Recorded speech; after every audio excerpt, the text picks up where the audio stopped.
So, Mrs. Varela, could I begin with you? Thank you. There are significant projects coming on our way regarding the infrastructure and the offerings of Attica, and the Athens Riviera especially, the Ellinikon project and the Attica project. Could you please further elaborate regarding the two most important projects and their impact elevating the Athens Riviera tourism product specifically? Thank you very much for your question. First of all, I would like to congratulate the organizer for this magnificent event. Yes, it's amazing. Going on for the second year with success. And I hope that they will continue to gather together tourism people to exchange opinions.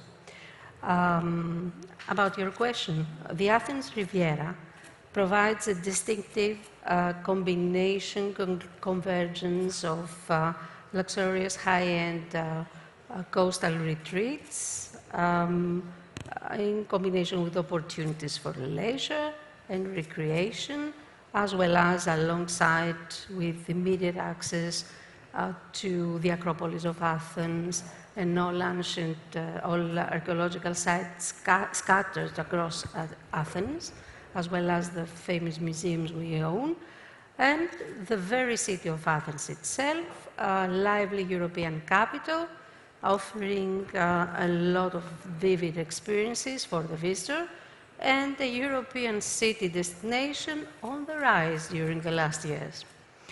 The Athens Riviera is experiencing now a very significant transformation with it's a large urban regeneration project underway, and as such, is unprecedented investments from private stakeholders are promising a better environment in the coastal area of Athens.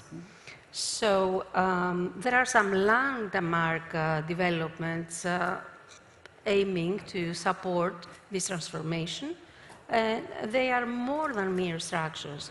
They will totally redefine the area, and they will establish a new destination identity and draw foreign direct investment as well, which is needed. I'm referring to the Ellinikon project, as well as the Athenian Riviera Urban Promenade, which will really transform the whole scenery, and they will create new high-end infrastructures for visitors, as well as new attractions for the locals, as well as those who are staying in Greece, the foreigners who stay in Greece and prefer this area, and a lot of green spaces which are valuable to our city. As far it concerns the Ministry of Tourism, nowadays, on top of everything, the Ministry of Tourism is leveraging funds from the EU Recovery Fund so as to upgrade and expand the network of marinas. Only in this area, there will be 6 new marinas. 6? 6. Wow. That's connected with high-end tourism throughout the year. Just to refer to some, I'm looking my paper not to forget. It's the Lavrion Marina, the Ellinikon and Agios Kosmas Marina, Flisvos, Astir Marina at Vouliagmeni, and last but not least, the Alimos Marina. It's a huge investment that totally give us new opportunities. And it will open a whole new scene of industry. I mean, it's the yachting experiences and the way people can arrive in these places is changing. For many years, we have been a maritime country, you know, and we were struggling to create these infrastructures. The Greek National Tourism Organization started the whole thing with the marinas that are scattered all over the country. But now we are talking for real progress because they will be brand new, innovative, and ideal to host mega yachts or smaller vessels that will give joy to visitors and locals as well, who want that sort of. And up to now, are you seeing interest by the sea tourism in that sector, in the 6 marinas, of the 6 new marinas coming? Excuse me? Are you seeing an elevated interest by mega yachts and up until now the estate marina, let's say? The market, the international and tourism market, is following closely all these investments. They are thrilled that these investments enhance the high-end offering of Greece. Until yesterday, I was in Rome during the WTTC summit, international summit, and we met a lot of stakeholders, international stakeholders, who were discussing about this amazing progress in Greece that is very promising and that will transform our offering. Great. What are the Greek National Tourism Organization's key goals for 2026 when it comes to the attraction of high-end tourism in the area? Well, we have changed the narrative completely, as you can imagine, because with all these goodies in our basket, it's a quite different story. Our old approach, Greek tourism approach, was rather mass tourism during the summer months, concentrating in certain areas. Now we are talking big. This is about the whole of the country. The tourism season has already expanded. In Athens, we see tourists all over the year. And within this context, we have already been repositioning the brand by targeting international audiences, different audiences. We're talking about niche marketing. So this involves, as I said before, changing the narrative surrounding existing tourism offerings to appeal to different demographics, and of course to respond to demand dynamics, which are ever evolving. And as long as tourists are citizens of the world and they are very experienced and they need personal services, I think we have our narrative ready. I like your narrative, to be honest, but who am I to judge? Thank you so much. Thank you. Mr. Krischek, General Manager of One&Only Aesthesis. You have a great hotel there. In which way do you believe ultra-luxury and high-end hospitality projects, such as the hotel you manage, can contribute to the 12-month allure of Athens Riviera? And do you believe in the phrase, the more the merrier, when it comes to luxury resorts being built in somewhat the same area? Yeah, well, thank you very much for, I think my mic is not working. Oh. It's working? It's okay. Working? Okay. Well, first of all, thank you very much for inviting me. Thank you for the organization, Athens Riviera Forum, a fantastic opportunity and a great forum to promote this wonderful new destination in the world, I would say. To answer your question, in short, is yes. And to elaborate a little bit on this, I believe that ultra-luxury brands, ultra-luxury resort brands are a perfect catalyst to position a destination the right way. And when you say the more the merrier, I would rather say if the tides are rising, all the boats will rise. And I'd rather see more boats in the marina, talking about marinas as you did, I'd rather see more boats rising than to have just a few boats, because we are appealing to or addressing to high net worth individuals, and it was said before, these guests have choices. However, these guests also need a reassurance, and the reassurance they get from international luxury brands. They feel safe with these brands because they know them from other destinations where they have traveled to, and it entices them also to discover new places. So there is a certain assurance aspect that really helps to build the reputation in a sustainable way. And when you compare it with likes like Miami or Côte d'Azur, you can see the same effect, and I think it is really it is comparable in my view. And at the same time, I believe it is very important that we create an ecosystem around it. So to have only great brands that are, let's say, competing with each other is not the recipe for success. I believe that, as I said, if the tides rise, it has to be a collaboration between local gastronomy, between culture, between tourist organization and other players to make sure that the attractiveness of the destination is increasing.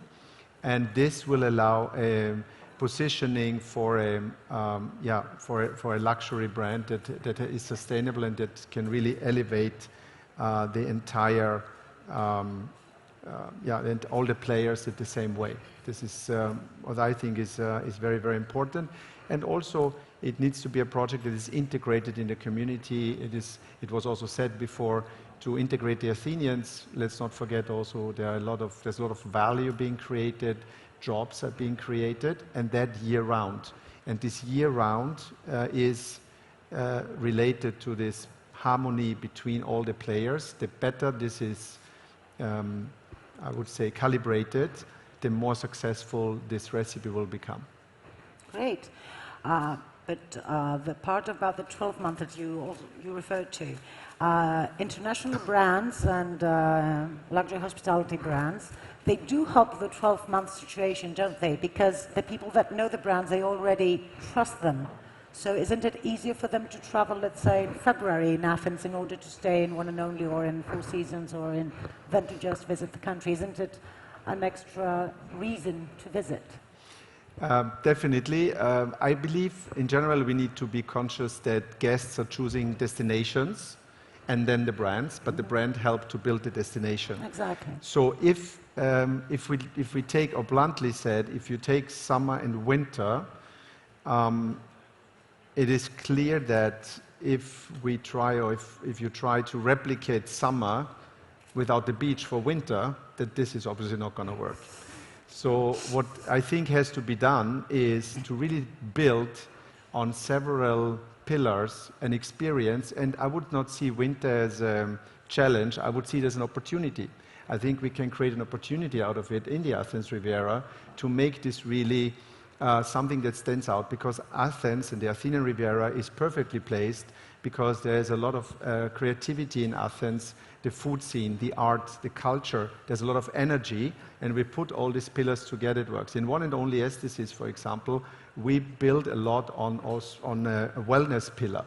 Mm-hmm. The wellness pillar is something that in the high net worth individuals is one of the key components today in an ultra-luxury resort that you need to have. And this allows you really also year-round attractiveness. Besides that, as I mentioned, gastronomy and culture. It's not only the gastronomy in the resort itself, but also everything around it. And Athens was voted in several publications one of the most vibrant food capitals in the world. Yes, yes. Which I find fascinating, knowing the destination for a long time, and I think it deserves it. It really deserves it, and it shows you the potential that there is, that lays within.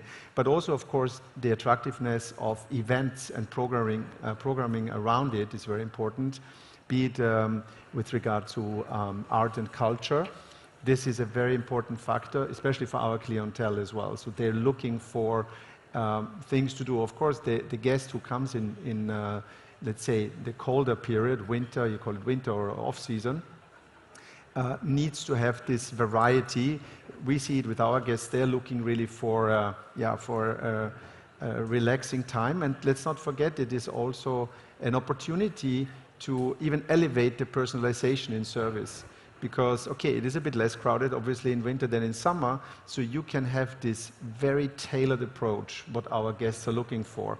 And this can be done all over the destination, so you can really show the best of the destination in the best possible way to each visitor, which I think benefits really everybody. So that's something that we should definitely aim for. And I think it was also said before, and very important in this aspect, is our guests are experience seekers. They're not really sun seekers. They really come for an experience, and they want to keep this experience with them when they leave.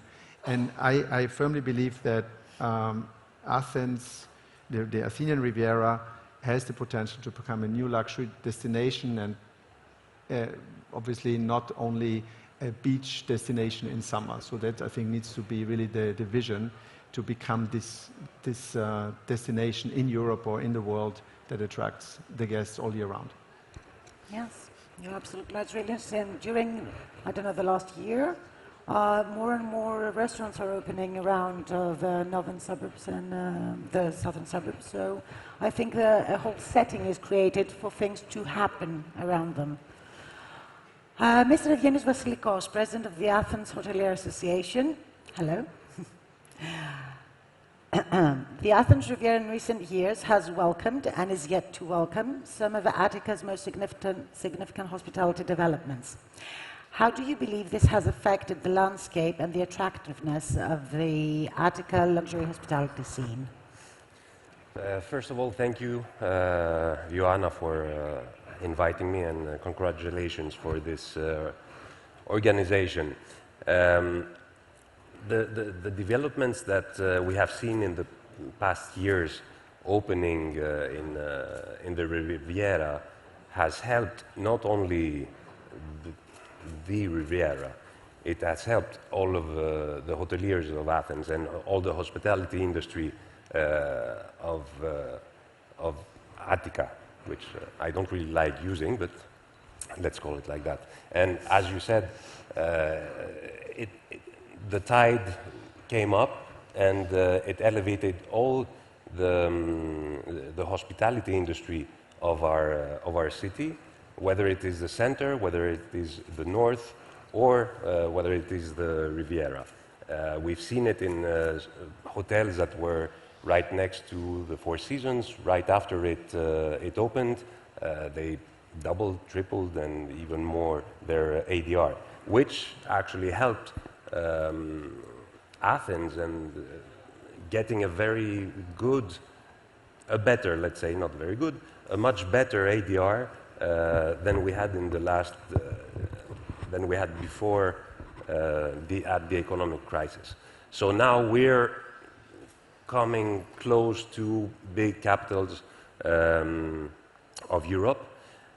We still have a long way to go, I believe, and I'm going to totally agree with Mr. Krischek, what he said. We don't need to look at to want the 15 million that you mentioned. Maybe we can stay at the 7 or 8 million tourists that visit Athens, but provide them with a better service, provide them with better hotels, and with a better experience. Because today, for example, we have this big strike, so obviously all of us who made it here made it maybe by luck. But we see that we do have this problem. So the infrastructure that have been mentioned before, or a very basic thing that we need to look at if we want to continue growing, and if we want to continue growing in a good way. Because right now, although most of the tourists that will come, especially in hotels like One&Only, will have a great experience. But if they go further, if they go into Athens, I think that their experience will not be as pleasant. Today with the strike, surely not. Even on the other days. And I think that the Athenian Riviera has this huge opportunity of just being half an hour from the center of Athens. As an association, every year we have a research that we do asking the tourists some questions.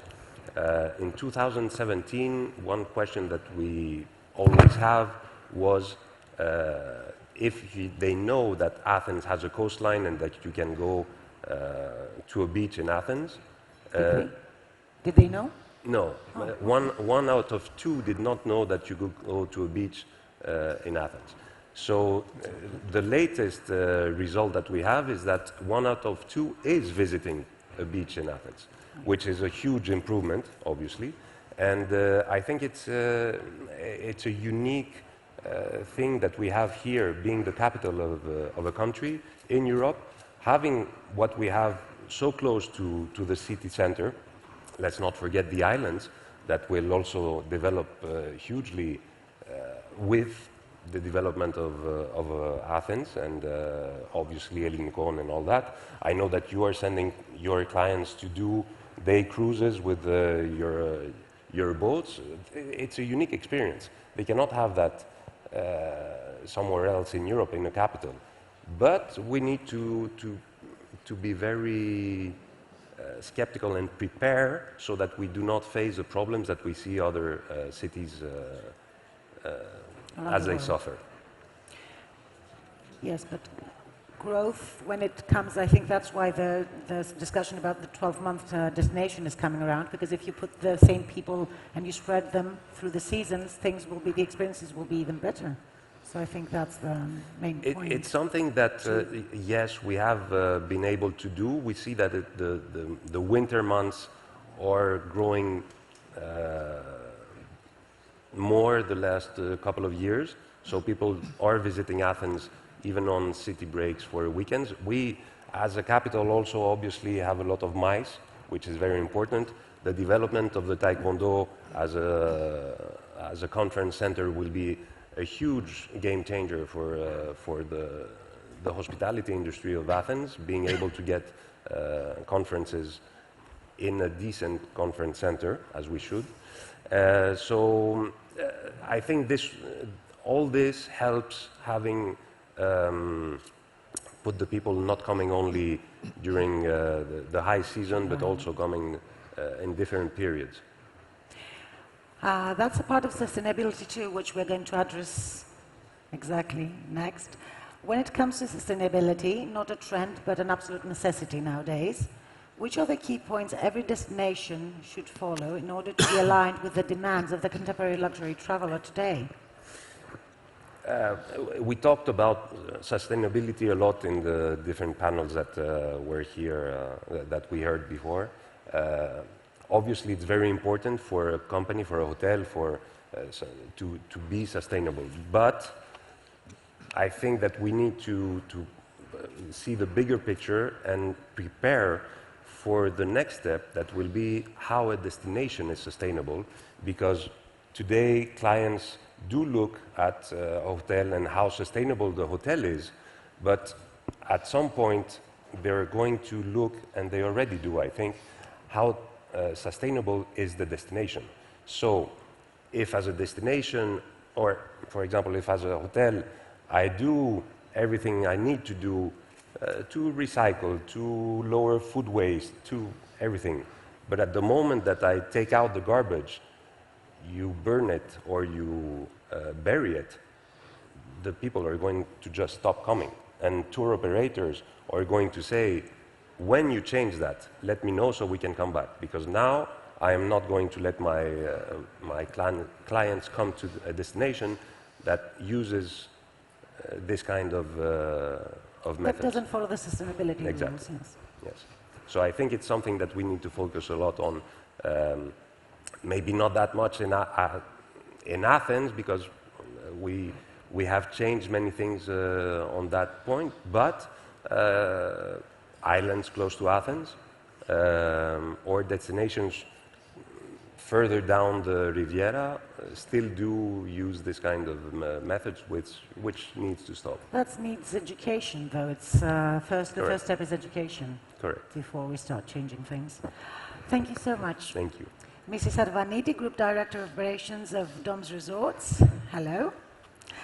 DOMS' first Athens-based resort, the 91 Athens Riviera, has just celebrated its first birthday, while it constitutes the first glamping experience in Attica and in Greece, I think, as a matter of fact. From your prior vast experience and your recent glamping-related experience, what does the contemporary luxury travel seek from the Athenian Riviera today? Thank you, first of all, for inviting me and for being here. Is it okay? Yeah, we touched something. It's fine. I represent today DOMS Resorts, an international lifestyle brand. I say international because it started as a Greek hotel brand, which is expanding very fast. So we're now considered an international lifestyle brand, maybe the fastest growing in Europe. If something differentiates us, among other things, it's our focus on the guest needs. We have our teams, we have our systems.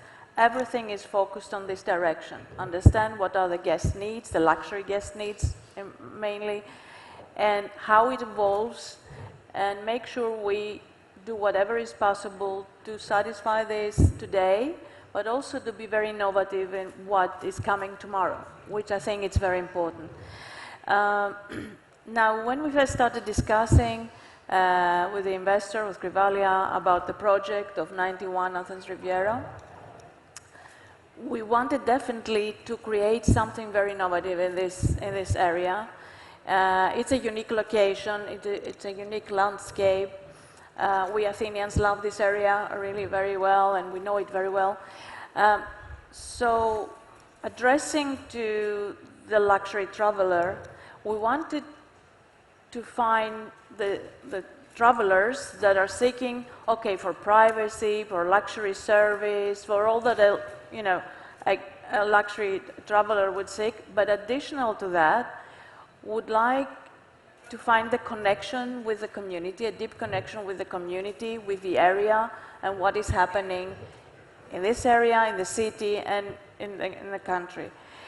So, creating this glamping project and building all other experiences, because, okay, just to create 28 luxury tents instead of a classic hotel, it's already very innovative. But the important thing, in order to be able to, to promote this and to attract guests to come all year round, is to build a big number of experiences and activities that people can enjoy staying there. And this differentiates us also from the other hotels, and at the same time promote the area, but promote the hotel as the first choice as well. So, apart from the luxury tents that guests love to stay, the comments are very positive. After 1 year of operation, it was more challenging during the winter months for sure in the beginning, but we see it up and rolling right now, and I think the idea is a very successful idea. We have a members club, we have 8 tennis courts, we have private members areas, swimming pools, a fantastic beach branded under Armani brand, and a unique restaurant, Barbarossa from Paros, well known among the Athenians, but also among the travelers. So this creates, let's say, a holistic experience, wellness as well. A spa, focus on wellness, and a sports activities area, which is very important for our guests. I mean, mainly our guests are couples, families. It's very important for them to stay in a place that is respecting sustainability, also it's respecting the environment. And on the same time, they are in very close connection with the city. We offer them other activities outside. We do island hopping if they want to visit the islands. So I think we created a hub more than a classic hotel. And we see that growing every day. We learn from our experience, we evolve as well, and we get very good comments from our guests. Great. So both people that represent resorts here, the focus is on the experience. The luxury traveler seeks for the experience above everything else. Number one, yeah. Great. Do you believe that the Athens Riviera is a key player in Greece's desired positioning in the global luxury tourism sector? And do you believe that the development of a luxury hospitality project is, okay, it's a prerequisite for sure, but is it enough to accomplish international prominence? Because in my belief, it's more of a team player situation. It's not only one thing that can bring If I'm allowed, I'll take a couple of minutes to take you a few years prior, about 20 years ago. The term Athens Riviera started emerging at that time from various sources. It was really right after the Olympic. It was the first time that a state palace would go after a private management. Some new activities were emerging in the area, and we started hearing the name Athens Riviera. At the time, I happened to be in a state palace as a marketing and sales director, so it was very, very challenging at the time to promote the term Athens Riviera. Nobody knew it, as you said. Well, if you would explain it to the American, guests that we're trying to attract, that the sea is so close to the center of the city, and it's very clean, and they can go swimming. This city resort idea was very, very new and very difficult, to promote, because the rest of the ecosystem was still having this separation between the center, the historical center, the city center, and the south side of Athens, southern suburbs. But I think we did a great job at that time, and through the years, this term came up, but of course, right now it's a more mature period. The whole ecosystem works and supports this project, so this makes things easier for the hotels and for the investments that are taking place. So I'm saying that because it's very important to have a nice property, luxury hotel, good standards, but if the rest of the ecosystem, it's not just to make an isolated space, but the whole ecosystem has to support that. The infrastructure, the activities, the promotion of the destination is very important. And this, we as hoteliers, we work hard on promoting our hotels and the destination. But if the destination as a strategy, the strategic actions of the destination are on the same direction, then we create miracles, I think. So we're at this stage that we have very big and important luxury investments out in this area. This also lifts up the city, the center of the city, and connects it to the luxury traveler.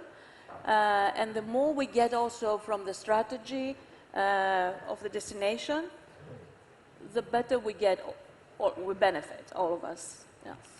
Totally right. And during those years, we had to say, like the French Riviera, to explain what the Athens Riviera was. But nowadays, we don't need to say that anymore. We just say the Athens Riviera. No, people know it. Or the best kept secret. It was the first motto we created at that time. Now it's not anymore a secret. It's a very attractive, location.